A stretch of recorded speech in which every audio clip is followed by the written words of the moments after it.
భారీ చిత్రాలకు brand ambassador దర్శకుడు శంకర్. ఆయన సినిమాలంటే భారీతనం, భారీ బడ్జెట్, కళ్ళు చెదిరే సెట్స్. ఒకప్పుడు హిట్ సినిమాలకు కేర్ ఆఫ్ అడ్రస్ గా ఉన్న ఆయన ప్రస్తుతం వరుస పరాజయాల్లో ఉన్నాడు. గతంలో తను తీసిన జెంటిల్మన్, ఒకే ఒక్కడు, అపరిచితుడు, రోబో వంటి సినిమాలతో ప్రేక్షకుల్లో తనదైన ముద్ర వేశాడు లెజెండరీ డైరెక్టర్ శంకర్. కానీ ఈ మధ్యకాలంలో ఆయన దర్శకత్వంలో భారీ అంచనాల మధ్య విడుదలైన భారతీయుడు 2, గేమ్ చేంజర్ చిత్రాలు బాక్సాఫీస్ వద్ద ఊహించినట్టుగా ఆడలేకపోయాయి. వరుసగా 2 పరాజయాలతో విమర్శల పాలయ్యాడు శంకర్.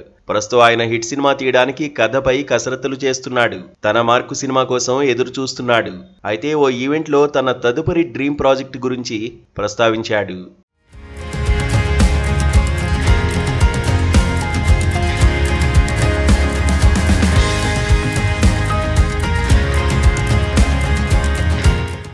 ఒకప్పుడు రోబో తన డ్రీమ్ ప్రాజెక్ట్ అయితే ఇప్పుడు వేల్పారినే తన డ్రీమ్ సినిమా అని చెప్పుకొచ్చాడు డైరెక్టర్ శంకర్. తాజాగా చెన్నైలో జరిగిన ఓ కార్యక్రమానికి అటెండ్ అయ్యాడు శంకర్. 1,00,000 కాపీలు అమ్ముడైన వేల్పారి అనే నవల గురించి ఆయన వేదికపై మాట్లాడాడు. వేల్పారి నవల ఆధారంగా తన డ్రీమ్ ప్రాజెక్ట్ ను తెరకెక్కించనున్నట్లు చెప్పాడు. భారీ బడ్జెట్ తో భారీ స్థాయిలో తెరకెక్కనున్న ఈ ప్రాజెక్ట్ లో అవతార్, గేమ్ ఆఫ్ థ్రోన్స్ తరహాలో టెక్నాలజీని ఇంట్రొడ్యూస్ చేయనున్నట్టుగా చెప్పుకొచ్చాడు. తన కెరీర్లో ఇప్పటివరకు చేసిన అతిపెద్ద చిత్రాల్లో ఇదొక అద్భుతం అవుతుందన్నాడు. అయితే ఈ ప్రాజెక్టుకు భారీ స్థాయిలో కాస్ట్యూమ్స్, ఆర్ట్ డిజైన్స్, టెక్నాలజీ అవసరం ఉందన్నాడు. ప్రపంచమంతా ఈ ప్రాజెక్టును గుర్తిస్తుందని, త్వరలోనే తన డ్రీమ్ నిజం కావాలని కోరుకుంటున్నానన్నాడు డైరెక్టర్ శంకర్.